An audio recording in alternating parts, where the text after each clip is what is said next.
Hey everybody, welcome back to the Plays and Fades YouTube channel. I'm your host, Gordo Gambles, and welcome back to the full card breakdown. This time for UFC Seattle. We are at a nice full crowd event here this weekend for 12 fights, all headlined by Henry Cejudo and Song Yadong. It should be a pretty fun fight card, one which has been plagued with replacements, and we actually got a replacement just this morning, actually, when the time of filming this. But an interesting fight card to say the least, and one that I am excited to dive into and talk about. As always, we're going to cover my DraftKings, my betting, and my overall fight predictions, but if you do want more into what I do or my premium content, check out Established to run for DraftKings content and CoolBet for my boost and other betting work. With that all out of the way, though, let's try to keep this one short again. I didn't think it went too bad last week, but let's fly through these. Let's not waste any more time. Hit a like button down below, subscribe to the channel. Let's do this. We get the fight night started with the 16-6 Modestas Bukaukas versus the 11-1 Rafael Cerqueira in what is just a dumpster fire of a fight. It's the lesser of two evils. Would you prefer a untrustworthy fighter who has really struggled to find his footing inside the UFC, who doesn't really have the most power, doesn't have the most grappling, doesn't have the most durability,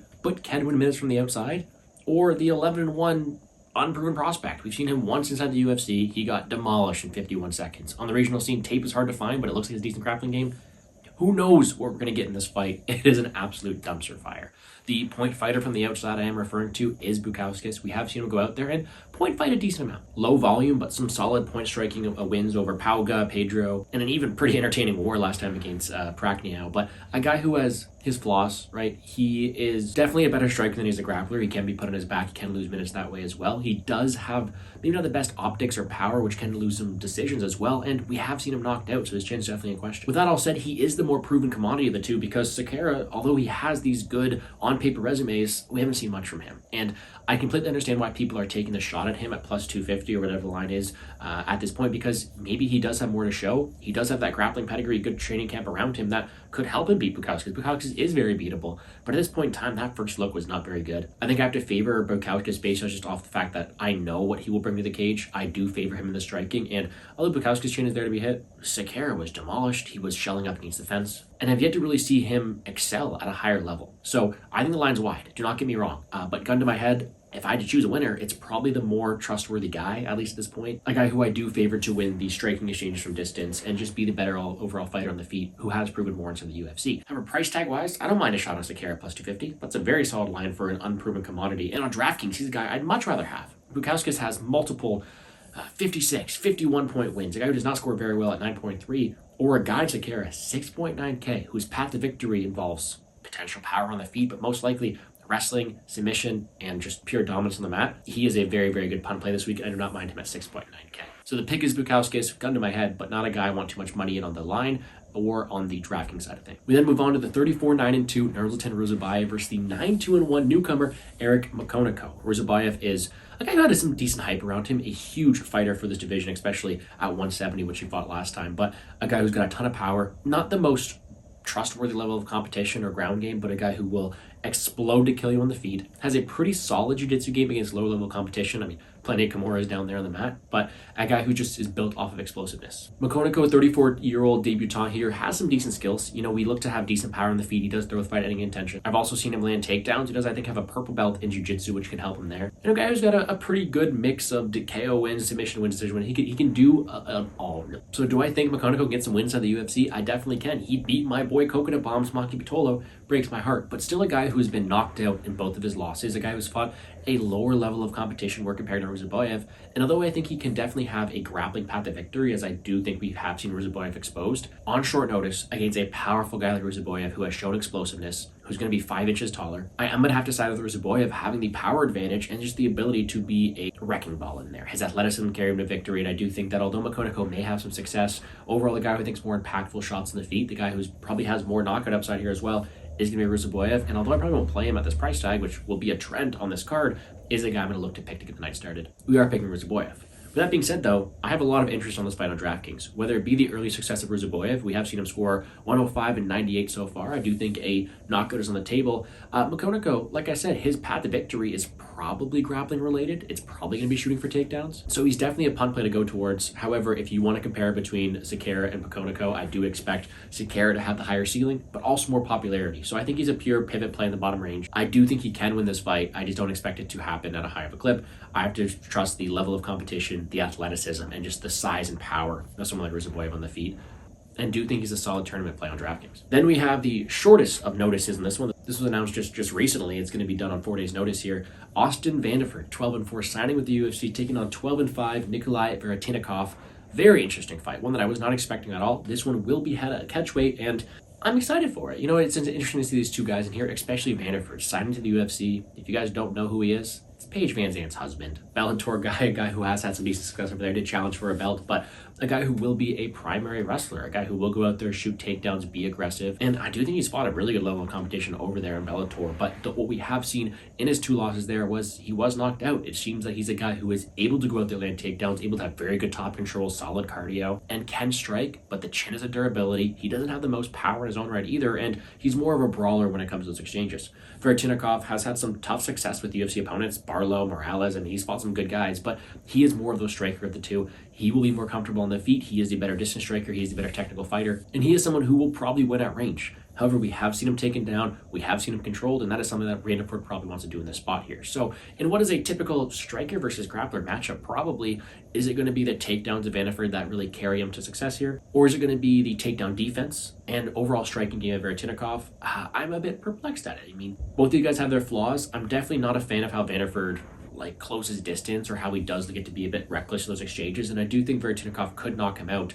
But you know me, I'm a guy who likes his wrestlers, a guy who likes his grapplers, so I'm going to go with Vanderford here as an underdog. Short notice, never ideal, but I do think he has a grappling path to victory. I think he's fought a good level of competition. We have seen Veretennikov stuck on his back before, so give me Vanderford, and as an underdog at 7.8k, a guy I do like, a guy whose path to victory is probably going to be wrestling. I mean, I either think it's going to be Veretennikov by knockout or Vanderford by decision. Either way, the winner could score well, but picking an underdog this week at 7.8 is the guy I'm looking to roster on DraftKings. Should be a fun fight. I'm excited to see how he looks here inside the UFC, but give me the dog. Then we have the 20-6 Ricky Simon versus the 14-1 Javid Basharat. Ricky Simon has not been in the best run recently. I mean, he's fought a great level of competition. You guys all know I love Jack Shore when he was able to get that win there, but that last loss to Oliveira didn't look like himself. Song Yadong really brought it to him. The guy is still young, but it seems like he's having some mental issues in there, and he's certainly not getting an easy matchup here. Ricky Simon is going to be that pure grappler. On the feet is a bit uncomfortable, a bit tight in there, and definitely a smaller fighter for his stature, but can wrestle, can scramble really, really well, and is pretty explosive. Javid Basharat, though, is just a technical beast, right? He is very, very defensively sound, very well-rounded. He can strike from distance, he can grapple himself, and he's a lot larger for this weight class. And although he just lost to 0 last time, I do think he's going to be motivated to go out there and have some success. Again, for the 3rd time so far this video, I think this line is wide. However, I still have to pick Javid Basharat. I think he's going to be hungry coming off his first loss here. I think he's the guy who's probably more level-headed and well-rounded in this spot here. Ricky Simon probably can go out there and land takedowns and have success, but on the feet it's going to be Basharat with his length. I do think Basharat can scramble as well, and Basharat has shown to be pretty technical when it comes down to the takedown defense, the physicality, to the clinch work, and controlling him will not be easy. So give me Basharat to excel and separate himself on the feet. He is my pick to win, but minus 300 I won't be getting there. I do think Ricky Simon probably, if he has some left in the tank, is able to have success, but should be a fun fight. Give me Basharat. DraftKings wise though, I can't get to him. 9.1k, I'd much rather the KO1 success of Ruziboev, the Hernandez that we'll talk about here later as well. He's going to kind of find it in that dead range, but scored 65, 83, 99 in his 3 wins. That's not going to be enough in this card, I don't think. So not a guy I'm getting to too often. Whereas Simon, if he wins, is going to score well. He's a much better DraftKings scorer. 112, 106, 131, 107. The guy can score well and wins. He is very grappling dependent, which helps as well. And a guy I'll probably have more ownership than his counterpart in Basharat. However, I do pick Basharat to get it done, probably by decision. Then we have the 6-1 Nick Klein versus the 7-0 Mansour Abdul-Malik. Nick Klein coming in here on short notice and the largest favorite on the card. Mansour Abdul-Malik looks like an absolute killer. He is a tank of a man, a ton of power, and some phenomenal wrestling as well, with probably the best attribute being that ground and pound, which is an interesting caveat to have to his skill set. Nick Klein doesn't look like the overall worst fighter in the world. He's got a lot of heart. He can scramble. He can wrestle himself as well, but a guy who looks very uncomfortable on the feet, has proven to slow down at the end, and if his main path to victory is going to be wrestling oriented, it's hard for me to see him have too much success here against a guy in Mansour Abdul-Malik who is so physically imposing. I think Malik is probably the better striker of the two, more comfortable on the feet, and he does throw with fight-ending intention. And the way he's able to throw, if he connects, I do think that could be the end for Klein. So if they do get into grappling exchanges, I do favor the physicality of Abdul-Malik, but on the feet, it should be him all day, and he's probably able to go out there and get a knockout, considering the way that we've seen Klein really defend strikes, looking really uncomfortable up there. So give me Mansour Abdul-Malik. No hot take this week. He's the largest favorite on the card for a reason, and I do expect him to get it done. DraftKings-wise, 9.7. If you can afford him a solid option, he did score 115 last time. I do think he has early knockout upside, some potential wrestling upside of him as well, but definitely not a must play this week because there are some solid options. And he is extremely boom or bust if this fight does get extended. But I think he scores way better than Silva and Bukaukas. So I definitely don't mind him. I will be playing him at 9.7, but I wouldn't sacrifice my lineup to get to him. I would make sure that I have the right build, but I'll definitely be sprinkling him in. We have, for me, one of the hardest fights to call here, the 24-11 Andre Fili, the 21-7 Menifield Costa. Super fun fight. Fili is a guy who's been in the UFC for a while, very talented. He can wrestle pretty well, but a very fluent striker on the feet, good volume. When he gets that flow straight, he is a very, very good striker. The chin's been an issue. The guy's game plan sometimes been an issue, and he doesn't always go out there and wrestle too well. But a guy who definitely on a given day can definitely either give you a fantastic performance or a pretty brutal one, to put it nicely. Whereas Costa is a guy who we haven't really seen too much. He has kind of alternated wins and losses inside the UFC. Definitely not as proven as someone like Fili, but a guy who can go out there, he can strike very well. He looks very pretty with his strikes, a lot of spinning attacks, a lot of good distance management, good kicks. The guy's a very good well-versed striker, and a guy who can wrestle somewhat. He does seem to be able to scramble. He did put on a nice third-round submission last time, but a guy who preferably wants to go out there and keep it on the feet. He has been taken down to submitted before. Moises ran right through him doing so. So maybe there is a path to victory on the ground for Fili if he does decide to wrestle at a high clip. But if you're giving me a 50-minute striking affair, although Fili's boxing has looked really, really good and he's able to go out there and sometimes get into a flow state, I'm going to actually pick the younger guy here in Costa. 6 years younger, a guy who's kind of finding his footing into the UFC, a guy who's going to be the better distance manager in my opinion, and a guy's going to have more weapons. I mean, he's going to have the ability to go out there, throw kicks, a lot of spinning stuff, and although we've seen him dropped, is definitely a guy who I think may have a durability advantage over a guy like Andre Fili, who has been hurt a lot here. So I might regret this because Fili is always able to turn up and look very, very good on a given night, but gun to my head, I did end up picking Costa this week. I do think he's able to go out there and keep his zone if there are any grappling exchanges, and on the feet just land the better moment winning opportunities, with the striking he does have, with the kicks, with the flashy stuff, in what should be a pretty fun striker's delight. DraftKings wise though, not a fight I'm getting towards too often. If anything, probably Fili, because like I said, the wrestling could be there. Got a couple takedowns last time, he may use that, but both fighters are not the best DraftKings scorers because of their striking based presence. So not a fight I'm definitely forcing in my lineups. I prefer the Aslan Cutelaba fight. I prefer the Veretennikov Vanderford fight. So not my favorite fight of the card. If anything, maybe Fili, but I did end up picking Costa. So a guy who I might end up sprinkling in there. Speaking of that fight, we do have the prelim headliner, the 18-10-1 Ion Cutelaba versus the 14-1 Aslan. And this is like my favorite fight on the card because it's just going to be pure memes. Just an absolute brawl. You have the most opposite fighters you can find. They do have one thing in common, though. I will admit their cardio is both in question for both of them. But you have a guy who, Ion Cutelaba, who will go out there and brawl, but who really wants to go out there and wrestle and wrestle and wrestle and wrestle and continue to try to dominate you on the mat. Whereas a guy named Aslan, who is just built like a fire hydrant, a ton of power, who just wants to keep this on the feet and take your head off. Like he unleashed a wild combination in his last victory there in Cerqueira. A guy who is just extremely dangerous, carries that power as well, and has any point live to knock your head off. Both of these guys are extremely untrustworthy, right? Ion Cutelaba's cardio is definitely a question. This fight makes it rounded 2. He usually gets finished, and he has been caught in guillotines. He's been knocked out before. He's definitely got some issues inside the cage. Whereas Aslan, we saw him really challenge once. He was taken down really once against Turkalic and instantly submitted. So we do know that his ground game is probably a question mark, but his takedown defense is definitely improving. He's a pretty big guy, and I do think if this fight stays on the feet, he is able to win the striking exchanges. So can Cutelaba survive? Can Cutelaba take him down early? This is a fun fight, and in my eyes, this could be a true 50-50. If Cutelaba does go out there and take him down, he probably wins. I'm just unsure what version of him we get. It's so hard to trust him. I kind of wish I had a bigger underdog price tag to be able to say, yeah, I want me some Ion Cutelaba. Plus 145, though. Maybe take another shot here in the dog. I do like my wrestlers. I do think this guy's got all the tools if he's able to get it down to the mat. We have seen Aslan struggle there, but I would not be surprised if Aslan just takes his head off. So, truly interesting fight. I do think it ends on the distance one way or another. I do think it should be pretty fun, to say the least, but I'm going to probably hurt myself here and say Cutelaba is able to have some ground success. DraftKings-wise, I'm with this fight from both sides. When Cutelaba wins, he scores pretty well. Aside from his last one where he only scored 70, but scored 107, 127 in his 2 wins before that, whereas Aslan's been inside the UFC for 2 fights, 85 and 126. I do expect the winner to win inside the distance, and I do expect him to score well. Give me some Cutelaba due to some wrestling upside, and because I might pick him here, but I do want exposure to both sides. Then on the main card, we do have the 6-0 Julius Walker versus the 15-5-1 Alonzo Menifield, and another really interesting fight because we're getting this newcomer who is 12 years younger, who is only 6-0, fought against a really low competition, against this UFC vet who has been really struggling inside the cage recently in Alonzo Menifield. Like, Alonzo Menifield's his biggest enemy is probably himself. When he's on his game, he can look very well. He is super explosive, a ton of power. He can wrestle as well. He was able to do that against the Ukrainian fraud, I wouldn't even mention his name, but a guy who's just absolutely shredded, ready to take your head off, and a guy who's really a tough fighter to deal with when he's on his game.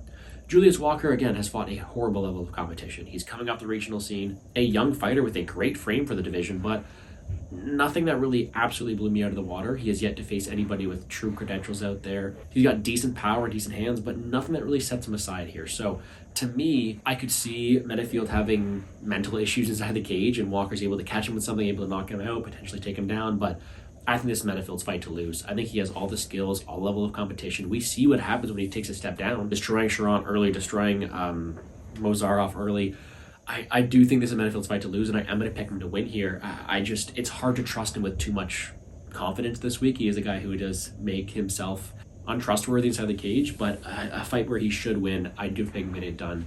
Unless Julius Walker is able to translate that skill set from low level regional fighters to Alonzo Menifield, I do think he's going to have a tough day in there. Give me Alonzo to get it done. DraftKings wise, I don't mind Menifield at 8.7. He hasn't been the best DraftKings scorer lately, but when he's winning, 103 against Serkinov, 122 against Mozarov, 98 against Sharon, he does have a ton of power. He is super explosive, and he's pretty cheap this week in comparison. Whereas Walker, I do think if he wins, is probably going to be damage related as well. Menifield probably make an issue, so I'm okay with playing both sides. I kind of favor the Menifield side of things, but more so a contrarian play because I do expect Hernandez, Song, Aslan to have a lot of ownership on them as well. So fun fight. Give me Alonzo Menifield. Hopefully he brings his A game in there. Then we have the 14-2 John Silva versus the 8-2 Melsik Baghdasaryan. Massive favorite here in John Silva and fan favorite. Super fun fighter, super explosive, entertaining. Definitely a hype train right now, but wow, is this line wide? And it's so puzzling to me because he was just evens against Jourdain. I know this brings a different style here, but John Silva's a guy who wants to go out there and strike. He has a ton of power, not the most volume. He can typically lose minutes, but he just wins off of optics. He's got a ton of power to knock anybody's lights out. That's kind of how he has his best attributes. So to me, seeing Melsik Baghdasaryan here is crazy to see him at plus 425, plus 450 underdog, because this guy's a phenomenal striker. You give him a striking battle from distance, he's going to throw in kicks, he's going to be really quick, and he can win minutes very well. And I do think he probably wins minutes here. It's just the X factors that go for Silva. Silva's probably going to have the durability advantage. He's going to have a clear grappling advantage if he does decide to use it. He's going to have the crowd behind him as well, and he's going to look to close the distance. And being a fighting nerd, you have to expect he's got a good game plan behind him as well. So I think this line is crazy. I might take a shot on the plus 3.5 for Melsik or something like that. But I do think more times than not, Silva's able to fight to the best of his abilities, potentially take him down, land the big power shots, win over the crowd, and probably get this done and continue his hype streak. But I do think the line is wide because Melsik can bang. He's a phenomenal kickboxer as well, but should be a phenomenal fight. Give me John Silva to get it done despite the price tag. DraftKings wise though, if he's going to be popular this week, I'll stay away from him. He scored 66 points last time in a third round finish. I don't think he's finishing Melsik too early. Unless he's going out there and landing a takedown and getting an early finish, I don't think he's scoring too well. So in a moment-based striking victory, he could very well bust, especially at 9.5K. I prefer Abdul-Malik, I prefer Ruziboev, Hernandez, Song, Menifield. I'll play some of him, but definitely a boomer bust option that might not score the best. Baghdasaryan, I don't think he wins. I'd rather a shot of Cerqueira or McConico. So he himself is only striking base, scored 58, 60 his last two wins. So not getting to Baghdasaryan, but fun fight, picking Silva, but not my favorite fight from DraftKings. Then we have another short notice replacement. The 16-0 John Matsumoto stepping in to face the 21-8 Rob Font. Rob Font, UFC veteran, 12 years older at this point here, and a guy who's just a phenomenal boxer. He has shown in the past a really good ability to go out there, win minutes, land power. Stop the Adrian Hernandez hype train there, but a guy who has been able to be taken down recently. His chin is definitely not at the peak.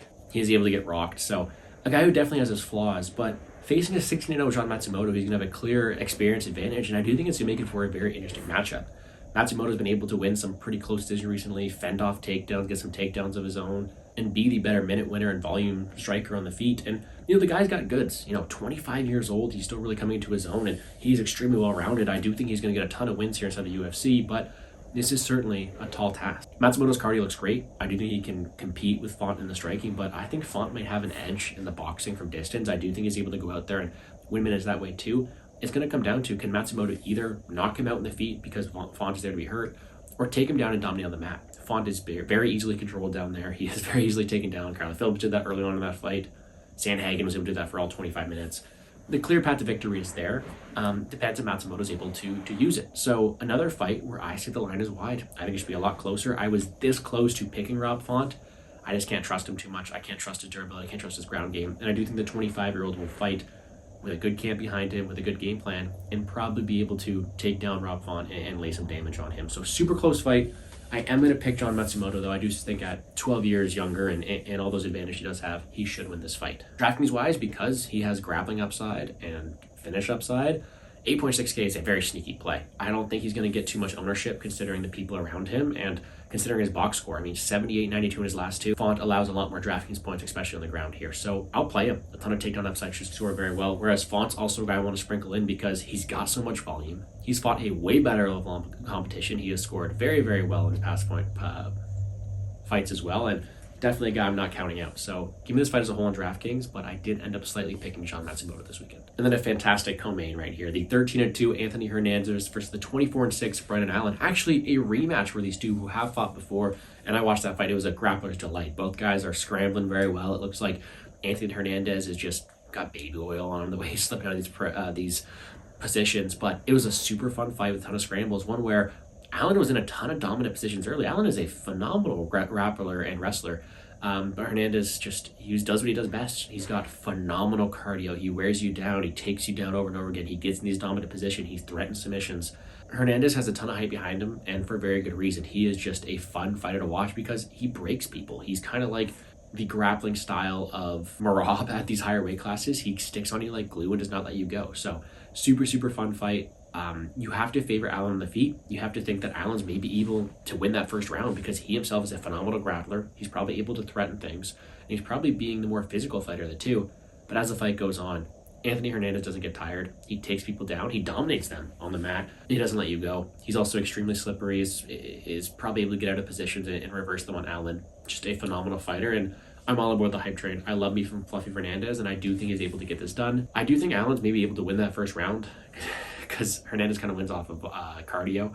But it should be a fun fight, and I'm hoping for some fun grappling exchanges. DraftKings-wise, though, Anthony Hernandez is one of the best DraftKings scorers we've ever seen. 192 last time against Pereira, 107, 115, 120, 117, 134. Phenomenal DraftKings scorer. Like, an incredible DraftKings scorer. I cannot state that as much. So a guy who's going to have a ton of ownership on him this week, probably going to be one of the most popular plays in the slate, and I'll have some of him as well. He just has a ton of points for reversals, a ton of takedowns, is going to stick on this guy like glue. He's going to look to always throw in damage and look to hurt you and look to win based off volume and cardio, and he's going to score very, very well. So I'm on a ton of Hernandez this week. Allen could also have some success here. I just don't see him winning too often. Would he have to catch Hernandez on the feed? Would he be able to submit him? I'm just going to go with the cardio of Hernandez, play a lot of him on DraftKings, and just hope for a super fun fight. I'm looking forward to it. And then the main event, the 16-4 Triple C Henry Cejudo versus the 21-8-1 Song Yadong. 11 years age difference. A veteran of the game here in Cejudo who has won Olympic gold, who has won different weight classes, versus this up-and-coming prospect of Song Yadong who has looked great recently. He's got a ton of power in his hands, who's very physically imposing, and who's got a solid wrestling game as well. This should be a phenomenal fight. And I completely get why Song is favored. Like, yes, he's younger. Yes, he is super hard to control. He's very slimy, and he's probably going to win the optics on the feet. And although Henry Cejudo is not in his prime, I'm just shocked at what the way the line is here. Henry Cejudo, I thought, won that fight against Aljamain Sterling, has shown really good cardio when he's not facing Marab, is able to go out there, land a ton of volume, has some phenomenal takedown entries. I mean, he's a world Olympic champion wrestler. And we've seen Song Yadong taken down before as well. So although Song is super hard to control, I very much think Cejudo can win rounds. I think he can dictate them with takedowns. I think he can match the volume on the feet. Although he can't match the power of Song Yadong, he has been pretty durable in his own right. So this fight's a super interesting one to me. Of course, you have to favor Song Yadong on the feet, but I think Cejudo is able to mix in takedowns, make him work, and potentially able to break him to the point where he is able to control him later. I don't think he's going to be able to control him too early, but we've seen Petr Yan win that fight based off takedowns. Although he doesn't have the same striking threat that Petr Yan does, I think Henry Cejudo can implement a similar game plan. You know, I'm going to take a big underdog here. I'm actually going to pick the Henry Cejudo side of things here. I know everyone loves Song Yadong. I also love Song Yadong. And although he's super old, 38, but he is getting up there in age. He's older and doesn't have the same power Song Yadong does. He's a way better wrestler. I think he can match the volume on the feet.